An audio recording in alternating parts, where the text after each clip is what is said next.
So, I just completed The Witcher 3. Just the main story, none of the DLCs.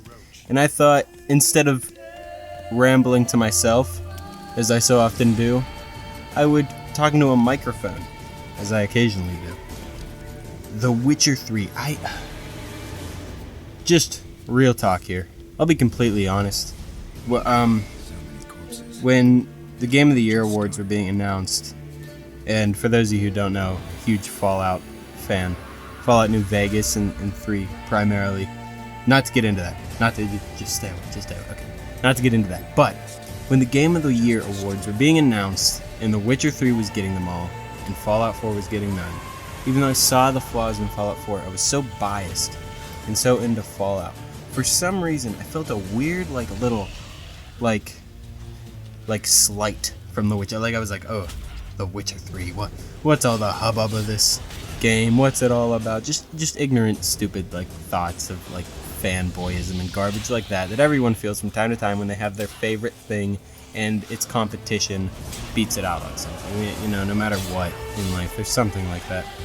And it's a little childish. And of course I didn't actually, like, go out and hate it. Like, it was just a thought. That's all it manifested into. And I can't tell you how fucking wrong I was. How I would be mad sitting here right now thinking about The Witcher 3 losing to any game. I'm not going to compare it to Fallout 4. I don't give a shit about comparing this game to anything. I would just be mad sitting here now after completing the game. Completing the main story, that is. Not really completing it. I did as much as I really could, but I also got really into the main story because it is fucking phenomenal. And I went through it, and it would just be a disservice to not give it that. In the Game of the Year, it doesn't mean shit, really. Like, it doesn't mean, like, it has the credibility that you give it. In anything beyond that, it is nothing. It might boost game sales, which is great for this, but I mean, ultimately, it doesn't do that much. It's not some, you know, it's a title. It's you know, that's the extent of it is.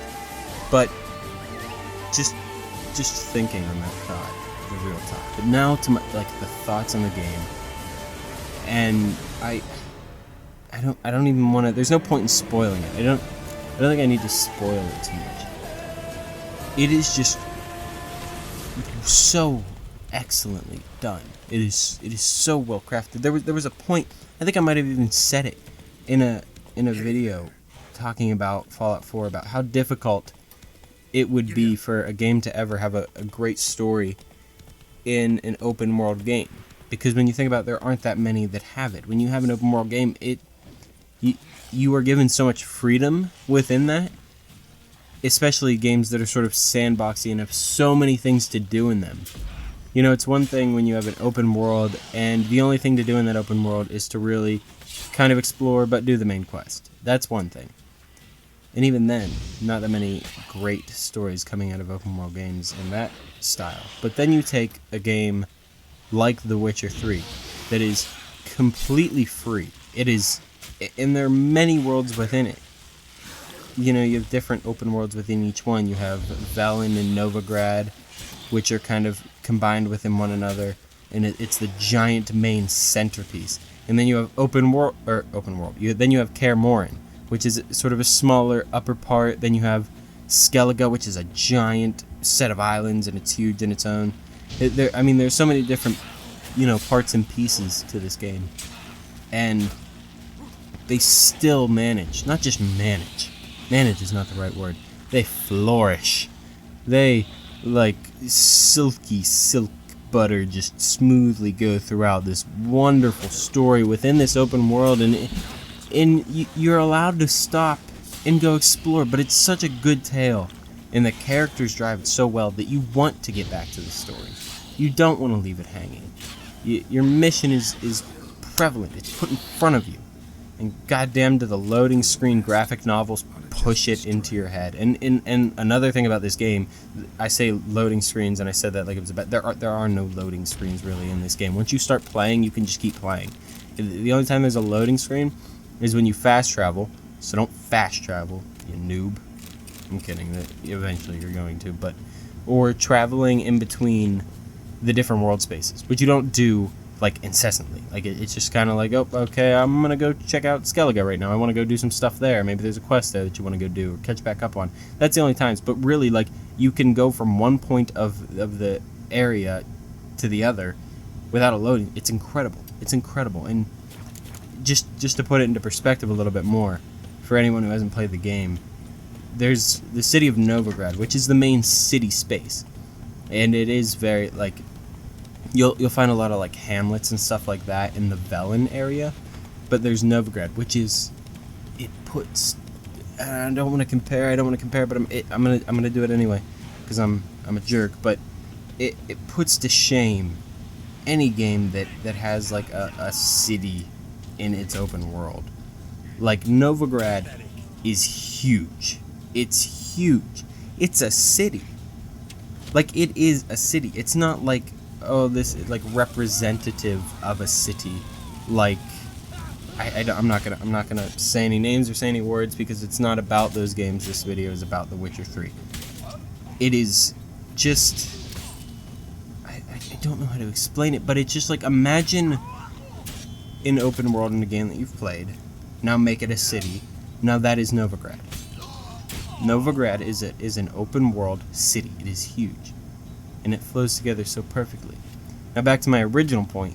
You can go from that open world city, walk out of the walls of that city into Velen, the other portion, or half sort of, but really it's far larger than half, the Velen portion, and into that, and all the way throughout everywhere. It is huge. It is gigantic. It's hard to explain, but if you haven't played The Witcher 3, you're going to hear my words. I'm going to pop up in a little sound bubble above your head while you're playing. Be like, use the Force, Luke. It won't make any sense, but then you'll remember me talking about this, and you'll be like, oh, that fucking weird dude on YouTube was rambling about that stuff, and I didn't know what he was talking about. This is what he's talking about. This is what it's incredible. It is so well done. I'm just jerking off this game. That's what I'm doing in this video. And if you don't want to hear me jerk off The Witcher 3, that's fine. That's fine.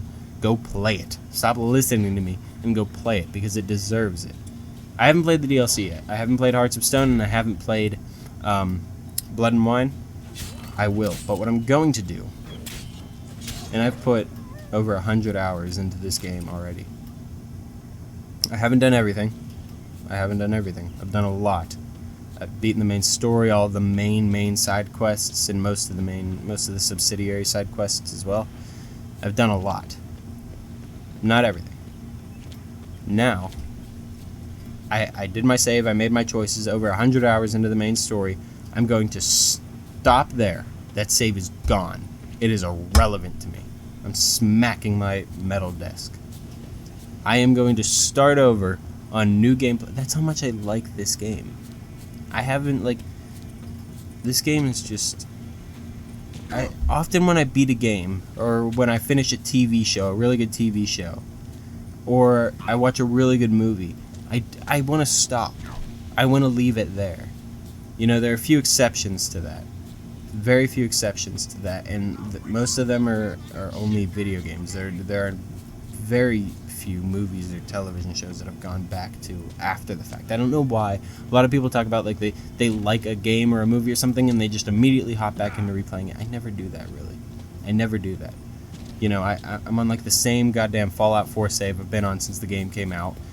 New Vegas, I've restarted a million times, but I still play out those saves to the fruition, and then I stop for a couple months and come back and restart a new one, so it's not like I'm instantly restarting after beating the game. Same with Skyrim, same with any of those games that I do replay a lot, but I don't, like, stop, beat the game, and just restart. But The Witcher 3 I'm doing that with, because there are so many choices and so many different portions to the game that I want to explore and see the effects of. And also, I want to do it on Death March mode, which is like the, you know, just the hell level difficulty one. I want to see how that was. And plus, there's New Game Plus, which I've never done a New Game Plus, because like I said, when I beat games, I don't go back to them genuinely as well. I guess that kind of makes sense. So I'm going to do that, and that's just like telling of how good this game is. It is really fucking good. The story, the characters, the choices. And another thing, going on to characters, Geralt of Rivia. Whenever I didn't, now I've played The Witcher 1, I couldn't get into it fully. This is like Fallout 1 and 2 for me. I can't go back to those, although The Witcher 1 is less dated, but I struggle to go back to that. I did play through The Witcher 2.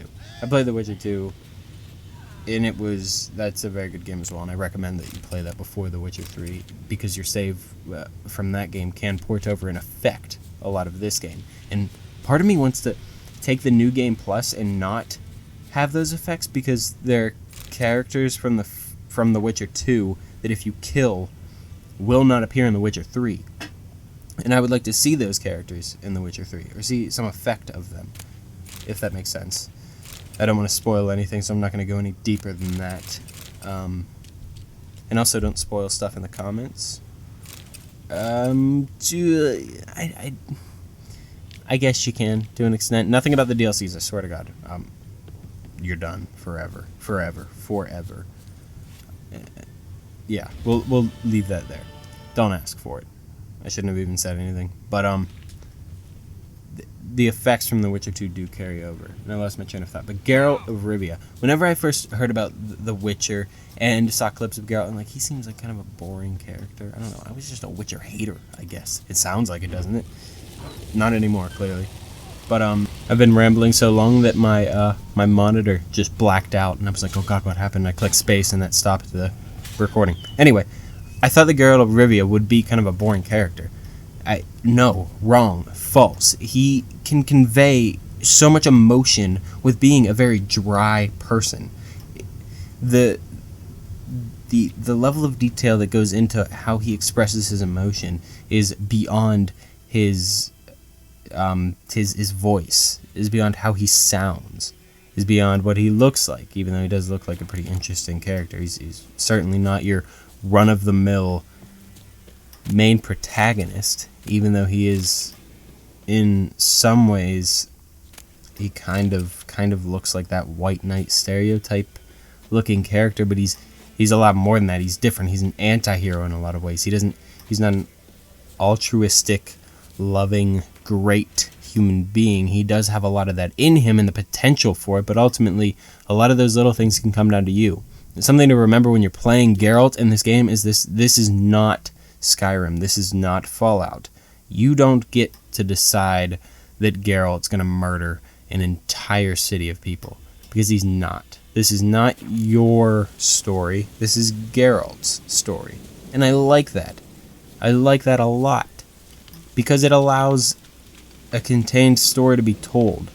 You know, and believe me, there's fun to be had in playing a psychopath, a complete sociopath who wants to just murder people, even though maybe that's not even the character that you're playing. You just wanted to, save the game, murder all of Whiterun, and then reload. That, into each his own, but that's not this game. You're playing Geralt, and the choices you get to make aren't as wide as, pure evil and, loving guy. Just great, altruistic, loving guy. They're not like that. It's not black and white. It is slight edges and differences. It can be wide. I don't want to say slight, but the choices aren't these black and white, like good or bad. They're not to that extent. They're very different. You pick a direction.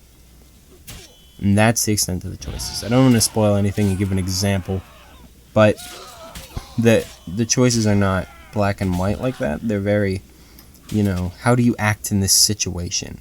It's not like you're some emperor high up on his pedestal, and your subjects come to you and they say, Sire, shall we murder the village or give them bread for eternity? And you get to point at which one. It's not like that. It's, you're picking directions, and you're choosing what to say, and how will your words or your choices or your actions ultimately affect the world around you, the people around you. And it doesn't have to be the main story. It could be something as small as helping out some bar wench when she says that a couple of drunks are beating the shit out of people in there. Do you do it? Or do you carry on your merry way?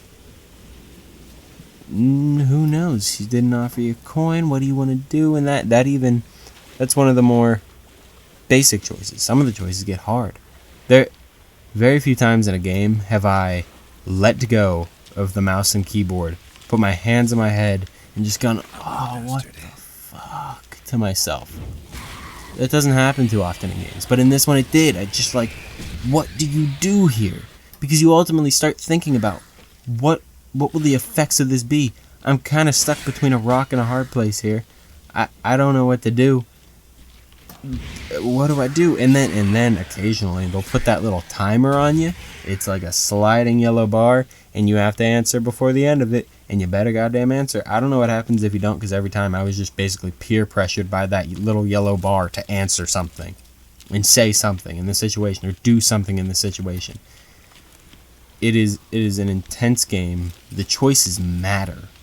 And there are multiple times, it's such a cool little effect. You'll make a choice, and you'll go through kind of a side quest, and it's not predictable when it happens, but the effects of your choices in the game and your actions will come to fruition, and it'll stop and give this kind of weird, like, painting, drawing thing, and Geralt talking over it about the effects of what happened, and the splatter paints are going in the direction, showing you ultimately the decisions, and all of that, and it's very cool. Again, hard to explain. Sounds like what the fuck is he talking about? But again, it's very, very cool. Very well done. Cool music is playing in the background. Let's get on to that. Music in this game is awesome. It's chilling in a weird way. I know a lot of my fans are Fallout fans, and a lot of you love New Vegas, as do I. It reminds me of that kind of music. It's not like radio music, you know? In a lot of games, it's not like most games have radio music, but it's not like the music's playing in the background, and it's something that you start, like, humming along to, or like, snapping your finger to. It's there for the atmosphere. That's what it's building the atmosphere of the world. And it depends on where you are, but, you know, the music will play to cue that sort of emotion that you tie the area to. You begin to associate that music with that emotion and that area. Velen is very depressing. Velen is being destroyed by the current war going on between the Nilfgaardians, the Black Ones, and the Redanians. Not to get into that. You don't need to know who they are right now. That's irrelevant. But it's just you just have to know that that's a war-torn land, and that will start to convey. It can be kind of chilling and depressing, but also calming. It's really cool how that plays out. And there's the biggest example. The moment that this struck me, there was a quest in Skellige where you go along this path and you do this thing for this village, and it's hurt them, and you complete it. And at the end of the quest, for whatever reason, I know it, but I'm not going to tell you, of course, you fall out of the sky and into the ocean in front of the village, and they're all gathered around looking at you, and they see you've saved the day, and you come swimming out of the water and walking up, and the music is playing, and the people are reacting to what you did, and it feels so heroic and so good in that moment. The music is playing just right. The dialogue that the town people are speaking, they're so grateful. Grateful? Is that a word? It is now. Grateful? Gracious? Gracious. I'm struggling right now. It's late. That they're showing their gratitude in what they're saying. They're very happy, and the music is playing just right, and it just kind of, it hit me at least. I was like, damn, I did something. I did something really cool, and I've done a ton of shit throughout this game way cooler than that. But for some reason, this moment, because of the music and because of how everything is just piecing together, it worked out so, and it just felt so good. It was like a weird little high in a video game. It was wonderful. The music can do wonders in this game, and there's just those happy tunes when you're walking into a tavern and it starts playing, or you start playing Gwent, the card game that is a game within itself. It is incredible. When the music for that starts playing, it's just like, okay, here we go, we're playing some Gwent. You know, I just, had to go tell some father that his son went off to be a hero and had his body ripped in 3 different places by a fiend, and it kind of sucks, but yeah, that was rough. I'm going to go into a tavern and play some Gwent and hang out and sit back and just enjoy this little card game for a bit. And the music is playing and it's cheerful. game just kind of throws you through these different emotions really well. And in that way, it's so impactful. And that's what it also does with its storytelling. It's such a cool little experience. And the way it all flows and pieces together perfectly, wraps it up in this beautiful little package. Beautiful, giant package that is The Witcher 3. There are a million things to touch on in this game. There's the graphics, which are gorgeous. The art style, which is gorgeous. The combat, which is great. It's fun. It's fluent. It's meaty. It feels good. It's swift as it is clunky. It meshes together in that perfect little medium where you swing and you can you see and it clicks with the brutality of it, but it's also not kind of slow and boring, but it also is methodical, and you sometimes you have to pace yourself at what you're doing and be careful or you'll die. There's the alchemy in the game, which is setting up your potions and preparing for battle against certain monsters, and the bestiary, where you kind of store all your information and you have your notes jotted down and your research ready for each kind of different creature that you might have to face, because you faced it before, so now you know this is the sign that works well with it and this is the oil that goes with it. You feel like a hunter in this game. You're a witcher, you have your witcher senses. All these different things. The game is huge. I would be going on forever, and we're already sitting at around over 20 minutes now. And I don't want to go on too much longer, but I thought I'd just share my thoughts about The Witcher 3 and how awesome of a game it is. And I was wrong to even ever kind of like look at it weird in the first place, because it is without a doubt, saying it now, without a doubt, the best game I have ever played. Easily. Just the amount of work that had to go into this deserves that praise alone, and that's not high praise, but some guy says it's the best game ever. That's nothing, but it is the best game that I have ever played, plain and simple. And yes, it's gonna take you a long time to beat it. You're gonna have to put a lot of hours into it. I know, seems damn hard, doesn't it? But fuck it, like it's a video game. It's for fun, so you play it over that long period of time and you will get an incredible experience out of it. Just a wonderful, masterfully crafted piece of art that deserves your attention, at the very least. Alright, thank you for watching. Those are my thoughts on The Witcher 3. And I will see you guys in the next video.